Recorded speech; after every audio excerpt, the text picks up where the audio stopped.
Good day guys, gagawa tayo ng heavy duty extension wire. Ito ang mga materials at tools natin gagamitin. Ang heavy duty 4 gang ng Omni with ground. Heavy duty rin ito na male plug with 15 amperes capacity with ground. Pero hindi natin lagyan ng ground wire. Ang kagandahan kapag may ground, kapit na kapit ang male plug natin. Ayan o, hindi basta-basta matatanggal.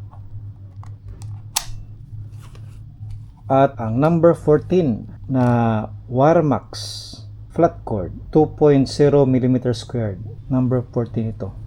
Ang mga tools natin gagamitin ay ang wire stripper, side cutting plier, gunting.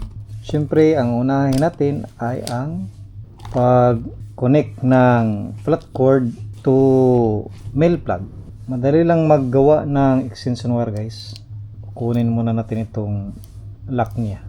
Ang kagandahan kapag rubber ang male plug na ating ginawa, hindi siya basta-basta mayupi or mababasag dahil rubber.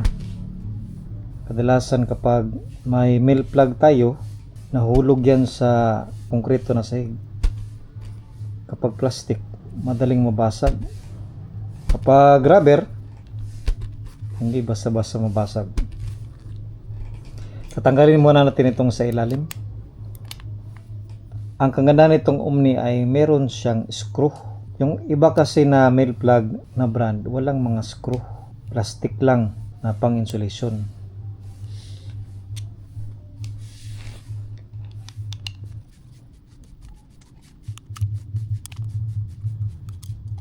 Maganda ang star screw natin guys, dahil magnetic. Tanggalin lang natin itong screw dito. Dito natin ilagay yung wire. Itong ground, hindi na natin ito lagyan ng wire. Dito na lang sa line at neutral.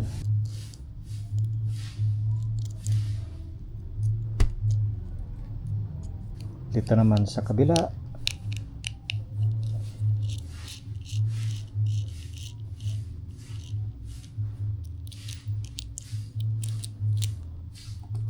Tanggal natin yung mga screws niya. Ngayon naman ay ang flat cord. Kuntingin natin ang gitna.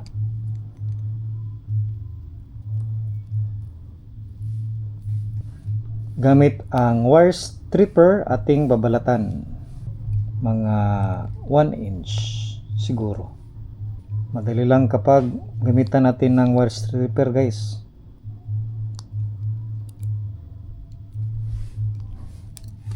Diba? Mga 1 inch rin.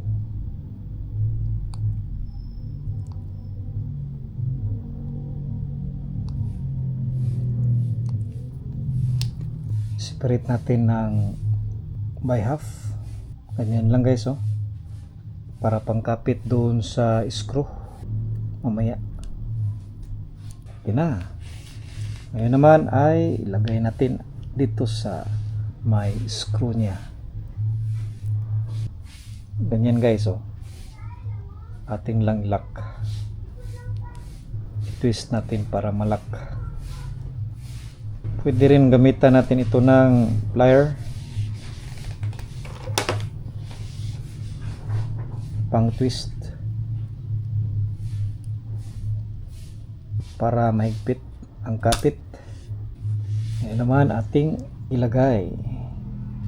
Yan ating ang screw. Baka malimutan natin ito paglagay guys. Ating ipasok sa kabila muna.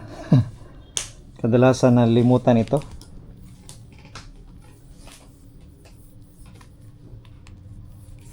Ayan. Ating munang isusuksok. Ating ilock muna. Pitan. Ayan. Ligpit na. Tapos na yung sa neutral side. Dito naman tayo sa line side. Same procedure rin. Ating i-twist gamit ang plier. Dito naman sa kabila, sa line side. Pwede rin natin putulin yung excess. Gamit ang side cutting plier. Yan naman ay ating ilalagay na screw na natin dito sa line side.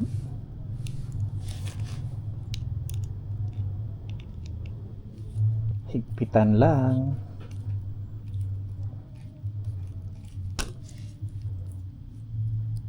Yan, mahigpit na. Ating ilalagay yung cover.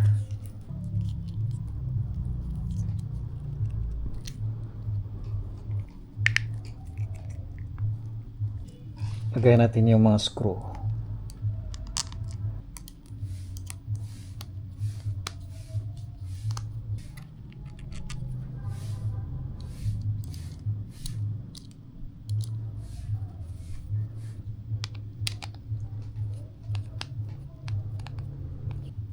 Ngayon naman ang lock.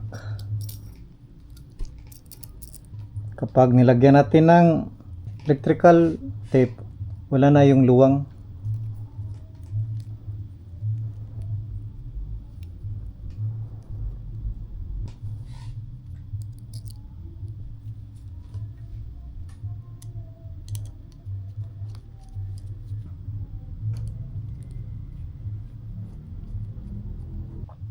Yan guys, natapos na ang paglakay ng ating male plug.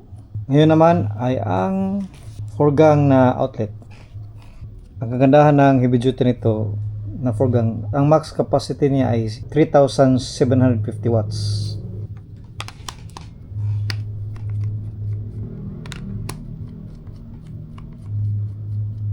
Tatanggalin lang natin itong dalawang screw. At ayan, makita natin yung tatlo. Ang line, ground at neutral. Line at neutral lang ating ilalagay. Ang ground, hindi natin yan lagyan dahil 2 wires lang ang available sa ating flat cord. Tatanggalin mo natin itong wire lock.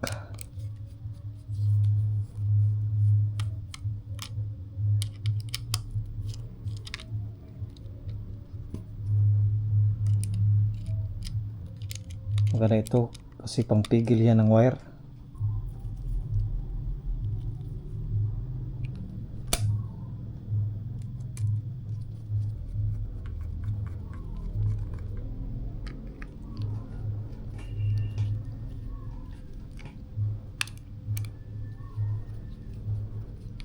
Yun guys, mahigpit na. Mahigpit na rin ang dito, banda. Iwasan natin ang mga loose contact. Natin ang ika-cover. Tapos na guys. Ang ating 3 meters number 14 heavy duty extension wire. Siyempre atin susubukan ito kung gagana ba. Sasaksak muna natin. Umilaw. Dito sa una. Ayan. Functioning. Pangalawa. Pangatlo. Pang-apat. Gumana ang ating ginawa na extension wire guys. Thank you for watching and God bless.